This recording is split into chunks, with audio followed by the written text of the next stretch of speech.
Cc of omega. So first we write the autocorrelation function of Z, that is RCC of T1 comma T2, which is nothing but expected value of Z of T1 into Z of T2. Z of T is given to us.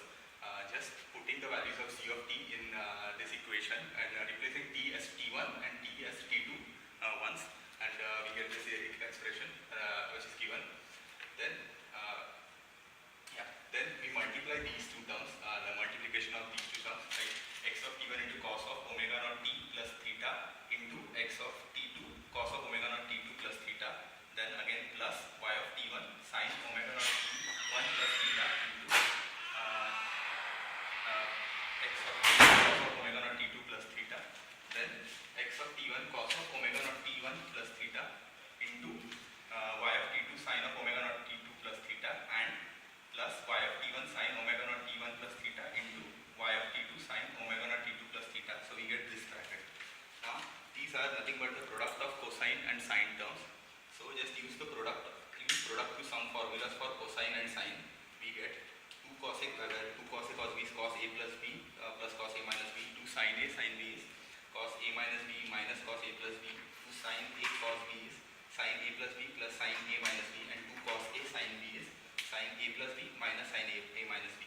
Just substituting these formulas here, so we get taking 1 by 2 as common, because as whole common, then expected value of and also we take x of T1 and x of T2 outside and expanding the terms using the product to sum formulas, we get this. Now after expanding, we get terms which sine and cosine terms which has theta as well as without theta. Now expected mean terms with theta tend to 0, therefore these terms will cancel out and will become 0, these 4 terms.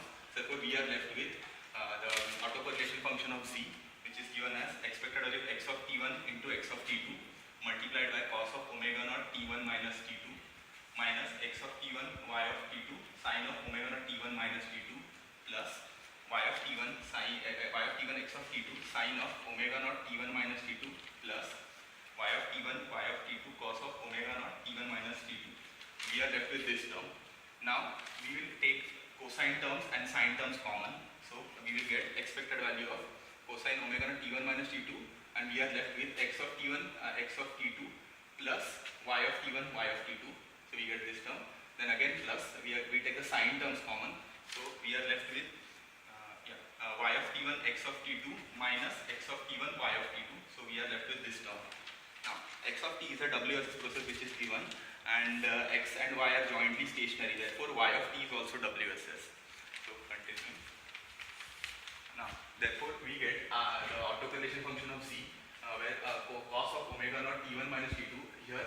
Now we earlier had x of T1 into x of T2, that is nothing but the autocorrelation function of x, that is nothing but Rx of tau, and similarly y of T1 into y of T2 is the autocorrelation function of y, that is nothing but equal to Ryy of tau. Now here we have yx and xy, this is nothing but the cross correlation function of x and y, so we get Rxy of T1 comma T2 and Rxy of T1 comma T1 T2, that is tau. So we are left with this term. Now for even function, Rxy of minus tau is equal to Rxy of tau. Therefore substituting Rxy of minus tau as Rxy of tau in this term, since this term tends to 0, therefore this entire term will cancel out, and we are left with Rcc of tau is equal to cos of omega naught tau Rxx of tau plus Ry of tau. This is the autocorrelation function of Z.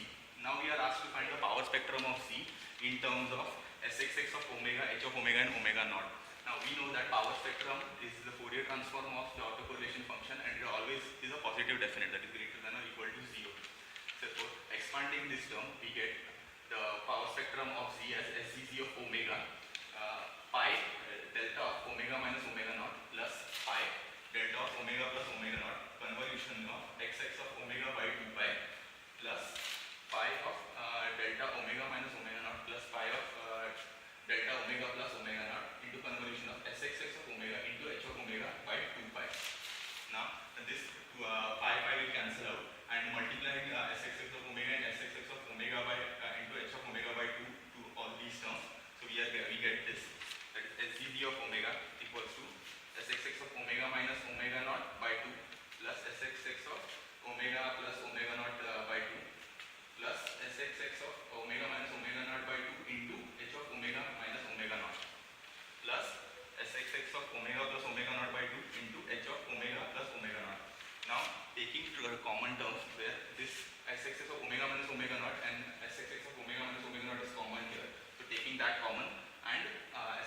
omega plus omega naught and sxx of omega plus omega naught is common here. So taking that common, we get the power spectrum of C is sxx of omega minus omega naught by 2 in bracket 1 plus h of omega minus omega naught, the left term, and plus sxx of omega plus omega naught by 2 into 1 plus h of omega plus omega naught.